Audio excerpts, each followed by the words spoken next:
Hello everybody, good morning and welcome to the United Stand. Hope you're doing well for the latest Manchester United news. It's Monday morning and I tell you what, I am feeling good because we're playing a game against PSG tomorrow, which to me, we're playing the second best team in the world tomorrow, Manchester United. What an opportunity that is. It's an opportunity. It's nothing to be scared of. It's an opportunity.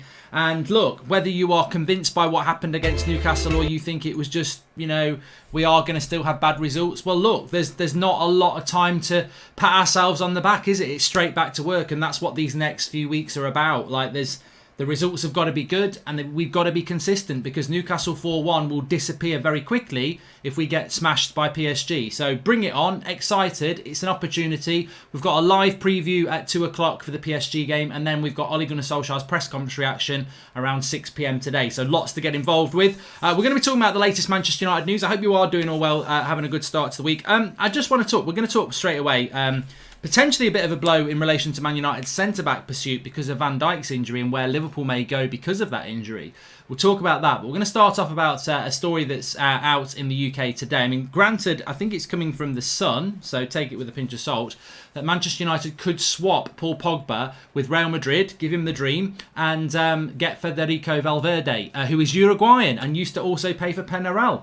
Just a bit like the lad we've just brought in as well, Palestri. But I just want to say last night's show, fantastic, loved it. Ricky, Beth and the return of the Mac, the return of Kev. But I'm not blind to the fact, I do read the comments and I know that a lot of the pro-Pogba brigade were very unhappy with some of the stuff that was said last night. It's opinion. I think, Kev is a match-going fan and whether you like it or not, there are fans of Manchester United who don't like Paul Pogba.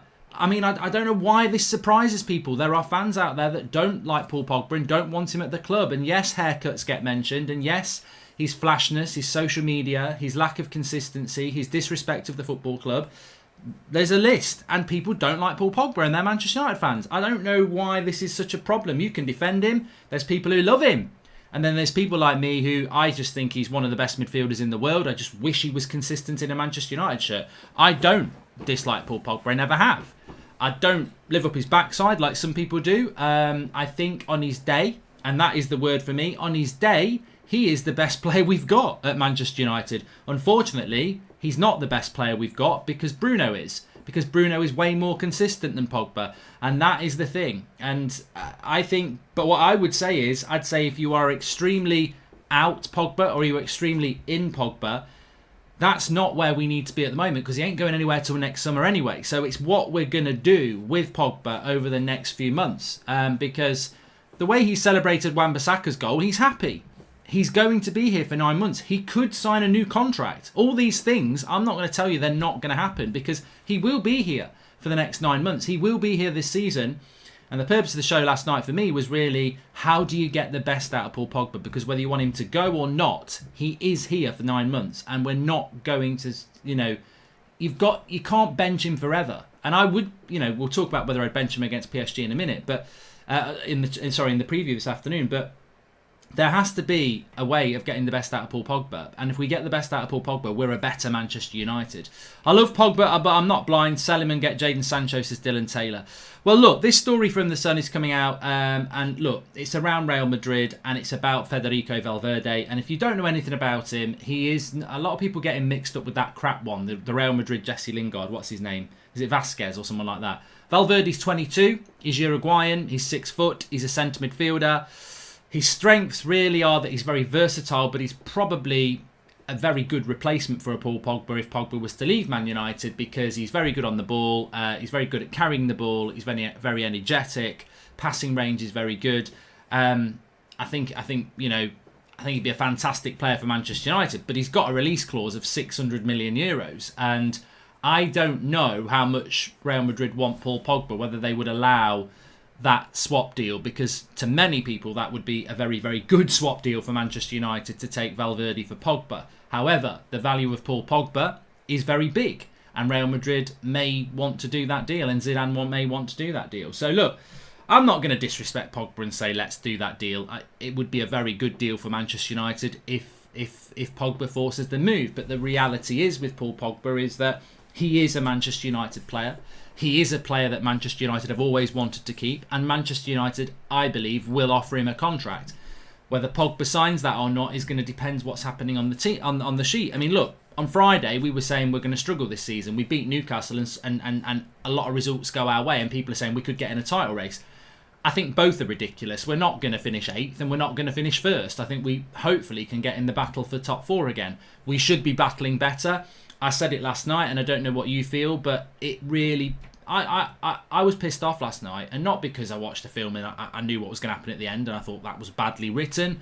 I was pissed off because I thought, you know what? If we had got the centre-back and we had got Jadon Sancho, look at this bloody league. Look at it. It's wide open for a team that can find some consistency. We finished 3rd last season.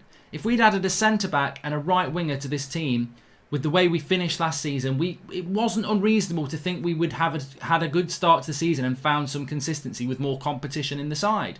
And this league, whether we win it or not, it's primed for a team to get off to a good start and really put some pressure on. I mean, look, if Spurs hadn't bottled leads against Newcastle and bloody West Ham yesterday, they'd be top.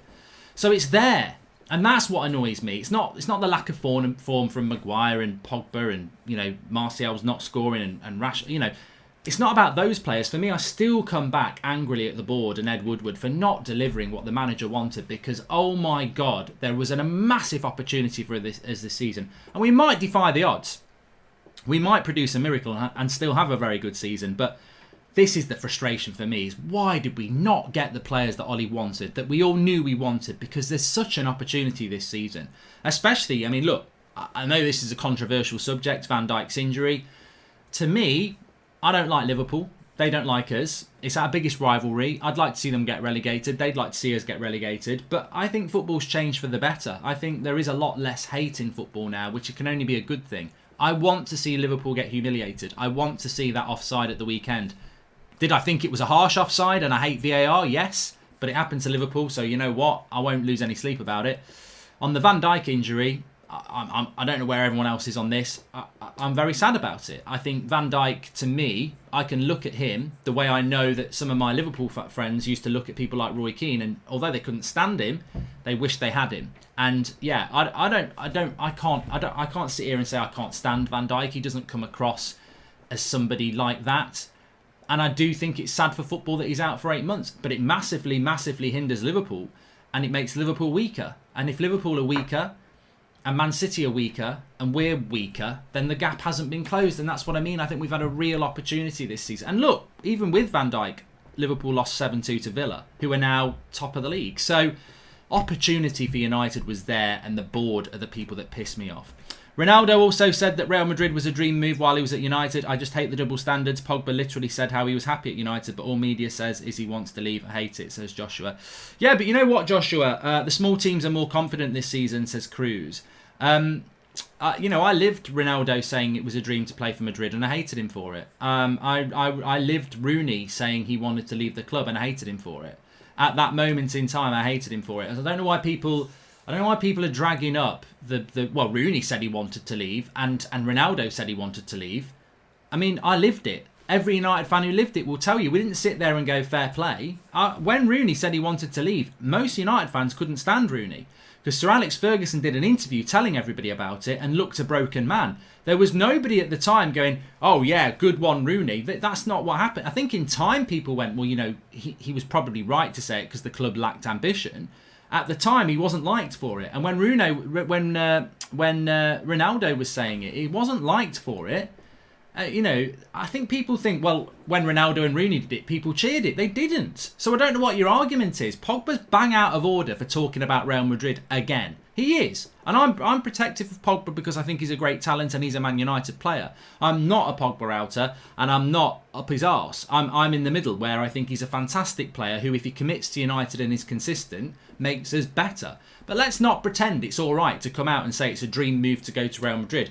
And it makes me laugh when people start referencing Rooney. They probably weren't even alive. I remember when Rooney did that. It was all over Sky Sports. Sir Alex Ferguson did an interview. He was a broken man.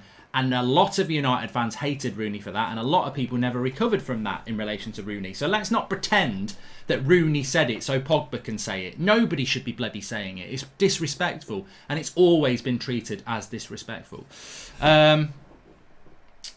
Valverde is a beast, says Terence. I mean, look, if United... To me, I want to move on, but for me, in relation to Paul Pogba, he will decide his future. If he doesn't think his future is at Manchester United, he will go, obviously. If United get into a title race, and that's very unlikely, he might stay, because that's what he was thinking about doing in the summer. So to me, I respect Pogba's decision to leave United if he doesn't see ambition here. And I respect his decision to sign a contract if he sees ambition here, because that's what I want. I want footballers who want to be ambitious. What I disrespect is the fact that he keeps saying it publicly whenever he goes on international duty, because it's disrespectful to the club. So, but I've always said this: a consistent Paul Pogba walks into any team in world football. So I've always wanted to see that at Manchester United. The issue is, I don't know that we will see it. But the challenge is there for him. And I also think that Solskjaer should have dropped Maguire at the weekend, but he did drop Pogba. And I personally think that Pogba will respond to that. I think Pogba will respond to that because he will see the likes of Bruno, Van der Beek, Fred, McTominay playing and know he should be playing, and he will know that, and I think he will respond to that. Why can't we win the league this season? If we win against Chelsea, we're 4 points off first place and it's only been 5 games. Time to move on from the summer and focus what we have, says Nazu. Well, look, mate, of course we can win the league, but it's made a lot harder by the fact that we didn't do the transfer business in the summer that we should have done.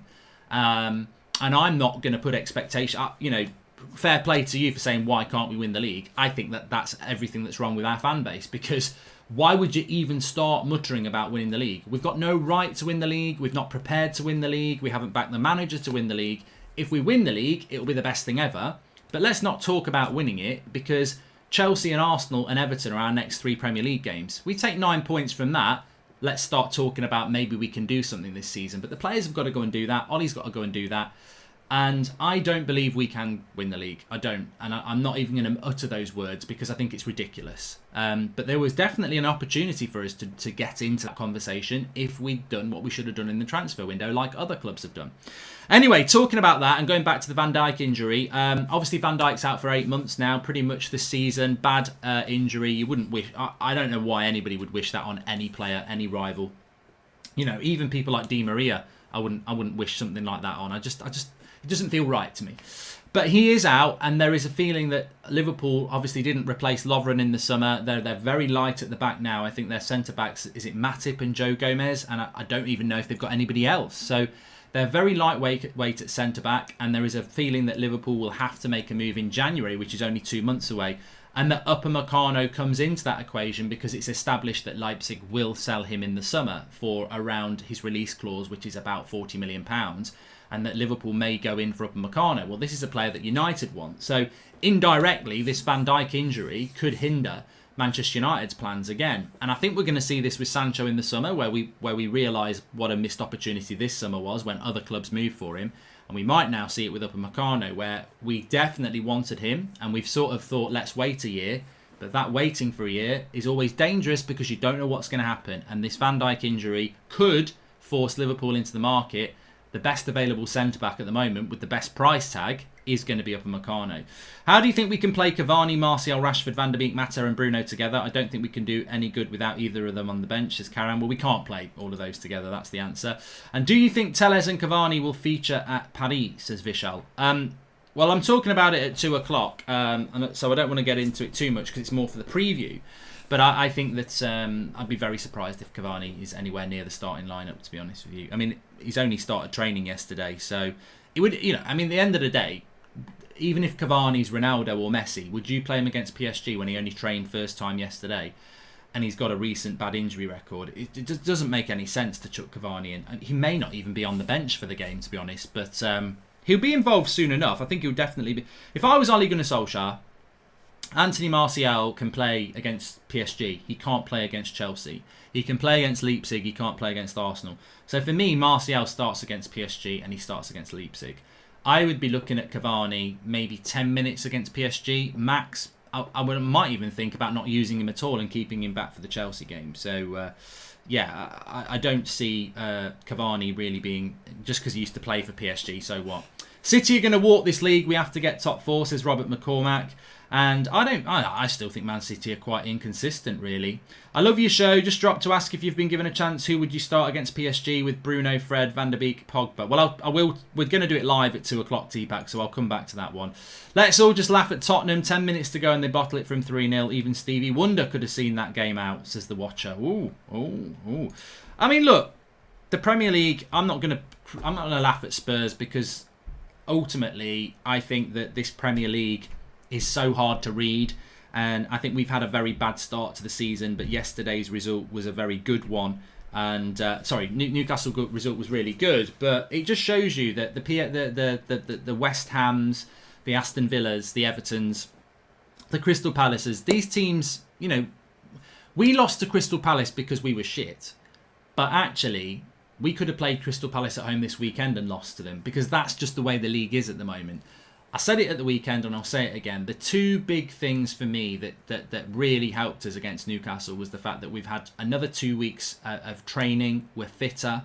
We're so much fitter than we were against Palace and Brighton and Spurs. That will make a big difference to United because we're now on a level playing field to the opposition. Fitness levels are very important. I know it's boring, but they are. And the second thing was the substitution to take off Dan James and bring somebody on with football intelligence like Van der Beek. It just took the game away from Newcastle and it made us far more clinical, which is why we got 3 goals in 15 minutes. So I think consistency it's not just a Man United word this season, it's everybody. As I said, Spurs should have 4 more points than they've got. They've let equalisers in the last minute of 2 games at home against Newcastle and against West Ham. Liverpool would never have lost to Villa last season, let alone 7-2. And also that Everton result, would that have happened last season? They would have seen it out, or they would have won it 3-2. Man City, they've already lost to Leicester. They drew with Leeds. So teams are dropping points. And Robert McCormack can say City are going to run away with it. But I see a different league at the moment, and I'm praying that it continues that way because I think Bale will be a good player for Spurs. Chelsea have bought really well. Arsenal have done good business as well. This hopefully makes the league more competitive. Arsenal really could have got a draw against Man City. So the gap hopefully is closing. And look, if the gap closes, this Premier League, which I think is the best league in the world, is going to become even better. But United, look, PSG tomorrow it's such an exciting game. It really is. But on top of that, so is Chelsea at the weekend. That is a huge game. If we can beat Chelsea, I mean, look, Lampard's not had a great start to the season. Ole's always under pressure. Lampard, Chelsea, Man United, Ole, they just seem to parallel run against each other all the time. And I could predict that's going to be a draw from Monday. But I think we've got to go and win that game. And we could win that game, but also we could lose it, and then that's 3 wins and 3 losses in 5 games, which is not a good start. Pogba along with Ollie, Mars, Bruno, Aaron Wan-Bissaka need backing, says Rons is 4. And if anyone other than City or Liverpool, if Martial performs poorly, surely we should get Harry Kane. We're never getting Harry Kane, Johnny Wilson. I don't know why Harry Kane becomes a conversation amongst Man United fans. We've had people on the show before who say, let's just get Harry Kane like it's easy. Oh, look, there's a Ferrari. Let's go and get it. You can't get Harry Kane. I've watched Harry Kane a couple of times this season. Unfortunately, one of the games was against us. I watched him yesterday as well. He's getting more assists than he's getting goals at the moment. He's the complete striker. And the funny thing is, I didn't really think he was. There's a tweet where I was like, Martial's the more complete striker. I don't know whether Harry Kane saw that, but he is the most complete striker in the Premier League. His assists, overall play, effort levels, leadership. I mean, Harry Kane, to be honest with you, if he was Argentinian, you'd be calling him the best striker in the world at the moment. He is unbelievably good, and he is 150 million quid, easy. He's worth 150 million pounds. So United would never do that. We'd never do a deal like that. And I don't think Harry Kane wants to leave Spurs anyway. I think he wanted to leave in the summer because he was worried about the ambition of the club. But that's changed very, very quickly. And things can change very quickly. I was like, I can't see how Harry Kane's going to score many goals in a Mourinho team. But Mourinho's changed the way he's playing. Spurs are creating loads of chances. They're scoring loads of goals. Unfortunately, they are conceding a lot of goals for them as well. But Harry Kane won't want to leave Spurs. They've got the perfect stadium. They've got a big manager. They've made good business. They've got Gareth Bale there. I think Harry Kane's very happy at Spurs, and I don't think he'd want to come to United, and I don't think United can afford him. So I wouldn't even talk about Harry Kane. Can you wish my friend Ahmed a happy birthday, says Callum Singh. Happy birthday to Ahmed. There you go. And do you think Liverpool will retain their championship now that Van Dijk is out of the picture for a considerable time? Anybody's league this season. Vishal, I agree. I think it's anybody's league this season. I hope it's an exciting season. If United aren't going to win it, and I don't think we are, I'd love to see a Spurs or Everton win it, because I don't want Liverpool to win it. I don't want City to win it. I don't want Arsenal to win it, and I don't want Chelsea to win it. Anybody else, I'm not bothered. I'd love us to win it. I think we had a chance. Well, I tell a lie. I think coming into this season, I don't think we had a chance. But now, how this season has gone, I think we did have a chance of winning the league this season. But I think it's gone because we didn't invest where we needed to do. But I hope it's going to be a good season. Mark's bought my Harry Kane posters, everyone, says Robert McCormack. I would never buy them. They're got too many stains on them. And I've loved Fred, by the way, against Newcastle. Our midfield looks quite threatening if the players can gain consistency, says Deepak Singh. And I think, and I agree with that, Deepak. I think one thing we need to do as a fan base is appreciate that we've got options. It was only 18 months ago where we were like, if we get an injury to Herrera, Matic or Pogba, we're screwed. And now you've got Fred, McTominay, Matic, Pogba, Van der Beek, Bruno. We've got 6 midfielders for 3 spots. And we've got competition for places, so it's good. And look, Paul Pogba's been dropped. He will come back into the team. He's too good to stay out of the team. I wouldn't bring Pogba back into the team for Chelsea. I'll talk about the PSG game at 2:00, but this competition for places can only be a good thing. And maybe we're not used to it, but I'm loving it. I don't care. For me, my best midfield 3 on balance and on form is Matic, Pogba and Bruno still. I still think that midfield 3 is the best that we've got when they're playing to the best of their ability. Cavani against Martial. Look, if Cavani's what he was like 5 years ago, then he's going to push Martial for a starting spot. I don't care about stuff like this, even though Martial's one of my favourite players. And I like Luke Shaw, but Tellez has got to start above him. I think he's a better player. So these things don't bother me because I'm a little bit older. I'm used to Man United being successful, and I'm also used to having a big squad, a good squad. So back in the day, if Nicky Butt starts and Scholes is on the bench, I didn't used to go, oh my God, Sir Alex Ferguson's an idiot, because I'd trust Nicky Butt and I know that Sir Alex was playing a squad game. So this to me is exciting because, yeah, I've got players that I favour over others, but if they're on the bench because another one's starting, then this is a squad game. And I think that United, over the last 7-8 years, has been such a shithole, really, and has been such a slim pickings in relation to talent. It's exciting to see that we've got 2 left-backs now. It's exciting to see we've got so much talent in the midfield. It's exciting to see that we're starting to get some extra options up front because we need to have a squad. We need to have a squad, and I'm not going to do that. I can't believe Pogba's not starting. He's better than Bruno. I don't need any of that. I don't need that. And if Bruno gets dropped for Van der Beek, I don't need that because it's like, as long as these players that are coming in are hungry and playing well, this is what you need. Would you take Kingsley Coman at right wing, Mark? Says Vellies, I know. Of course I would. I mean, I would take Adama Traore. I would take Wilfried Zaha. I mean, Jadon Sancho is the player we should have bought. And, I saw at the weekend, Dortmund were talking about it again, saying that United totally misread the situation. I don't really want to talk about that, but what they were saying is that Jadon Sancho didn't really push for the move. He's got 3 years left on his contract. And the only way that we were going to do the deal, Dortmund, is if United paid the price we wanted. And obviously they didn't realise that we weren't going to move on that. And, Sancho should have been the player that we bought. We didn't do it. But we desperately do need a right winger that can put a cross in, that can be creative. So, of course, I would definitely take Kingsley Coman. But as Christian Falk said on this channel a few months ago, that deal was never going to happen because Munich were never going to let United have him. And whether United were scouting him or what, of course they were, but that was never going to happen. You said if you dropped Bruno, you'd flip, says Robert McCormack. I said that on Friday. Because that would have been disgusting to drop Bruno after the Spurs game. But if Bruno doesn't play against PSG tomorrow and Van der Beek plays, then that to me is a squad game, because Bruno played brilliantly against Newcastle. So if Ollie decides he's resting him or he's going to give Van der Beek a chance, then I'm not going to flip out about that, because that's squad game. Whoever was dropped at the weekend for the Newcastle game was a punishment. Pogba was dropped for a punishment. If Bruno had been dropped, that would have been ridiculous in those circumstances. But circumstances change based on results and based on, where you are at that moment in time. And Friday night to now is a very different situation, as we all know. McTominay and Fred are more hungry than Pogba at the moment, says Cruz23. And Rijkaard says Pogba wants Madrid. You should let him and go and get someone younger with potential.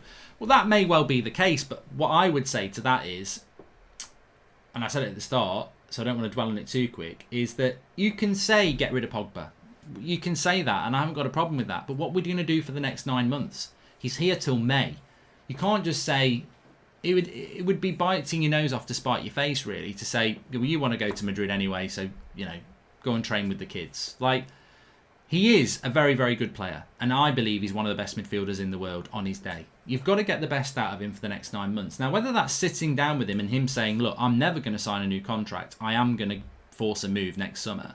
If I was Ollie, I'd sit down with him and say, right, okay, well, look, we're on the same page. I don't need you. I don't want you here if you don't want to be here long term. If you want to get that move, that's between you and Man United board and Real Madrid and Juventus and Mino Raiola. What I'm interested in is, I'm in the middle of a season now. You're here till May, because you're not going to go anywhere before that. And I want to get the best out of Paul Pogba for the next 9 months. So if you respect me, I will respect you. And I want to see less talk about leaving, because you obviously are going to do that anyway. But it's beneficial for you, Paul, to be performing and happy, because then I'm happy because I'm getting the most out of you. And what happens next summer happens next summer. And I think that is the way Ole Gunnar Solskjaer will deal with it. And I don't think that get out, sell Pogba, this, that and the other really helps us as a club for the next 9 months. We need him to perform to the best that he can do this season. I've always said this. I said it months ago. I said, I think this season is going to be about Pogba leaving United, because we didn't get him on a contract. And he's basically out of contract in the summer with 1 year left to go next summer. So,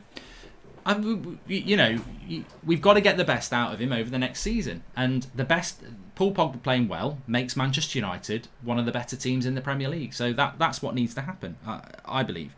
One blast from the past I must bring, and I suppose it's a bit of a negative, is that you might have noticed it yesterday with all the photographs of Cavani and everybody training.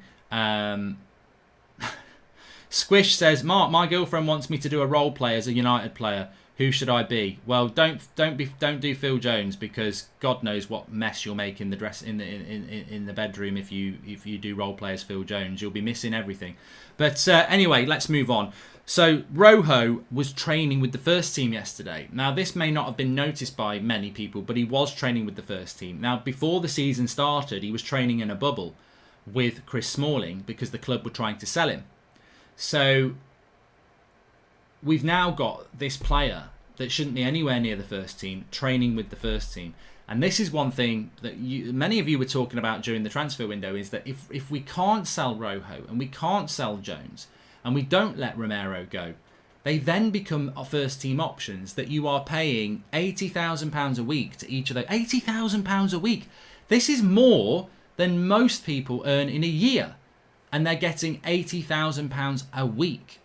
£80,000 a week for Rojo, Jones and Romero. And Rojo is now training with the first team. I mean, good results will allow us to ignore these incompetencies, but they are still incompetencies. Like, Rojo wasn't training with Solskjaer's team up until the international break, and now he's stuck with him.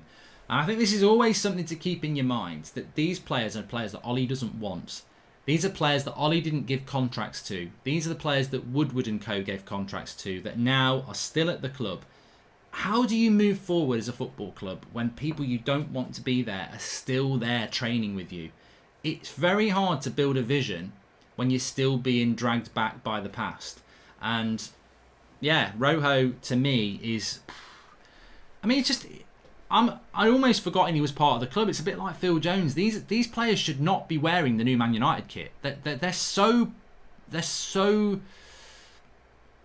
symbolic of failures of the past, and yet they're still here. And I thought Kev made a good point last night about Chris Smalling.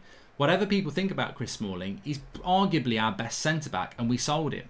So, and yet we've still got these people like Phil Jones and Rojo who are only at the club. And look, this is the line I'm really coming to. We've still got players at the club that are only at the club because nobody else wants them. How is that building a future and building a vision when you've got players training with the first team who are only here because no one else wants them? And like some of you have said in the past, should we not just be for the because if I'm Solskjaer and I've got a choice, I'm saying to Marcus Rojo, go and burn your toast. I don't want you anywhere near the training grounds. You are basically a virus in the nicest possible sense. You are something that can only cause us harm because I don't want you here. You're not part of my plans, and you training with us, what it can only do us harm. It's like you don't bring any benefit to the table. And I think if you said to Solskjaer, look, from a business point of view, we're just going to let them go. Are you bothered? He'd say, yeah, great. But we're keeping them there because Woodward and Co. see them as a value. They think that they can get some money for them at some point. And realistically, we should just be paying them off and getting rid of them. Maguire's better than Smalling, says Abhishek. Well, on his day he is, yeah. Is it true that Man United extended Pogba's contract by 1 year, says Elliot? Yes, they did. So this happened on Friday. So Pogba was out of contract next summer, but we've got the option, like we have with many of our players, for a further year. And it's nothing to do with the player. They can't say yes or no. It's Man United who says yes to this. So we've added the further year on, which means that Pogba's not out of contract until 18 months now, which is a year next summer. But effectively, something has to happen next summer because we can't let him go into his last year of contract, which is what Romano said as well. It's the likes of Mata and if the likes of Mata and James perform half decent like they did the other day, the bench and squad depth isn't looking that bad, says Prane. Yeah, I still think that the glaring issues, and I'm sure many of us would agree with this, is the centre back issue and the right wing issue. We just haven't got players in those areas that can provide us with the players that we want. Another interesting story, and look, it's in the Mirror, and I don't want to say it's true, but it is quite interesting again. He's been described as the new Figo. 16-year-old Gomez, Louis Gomez, not Angel.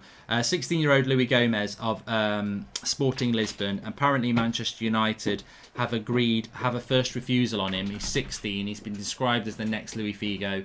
And United can sign him for £14 million when they want to buy him. Now, it's in the Mirror, so I wouldn't necessarily say that there's loads of truth in it. But look, you know, I'm never going to be against United doing these sort of things. But I mean, it's a bit like this player, Filip Stevanovic. That apparently we bought from, was it Zagreb, that we don't know whether we have bought or not now.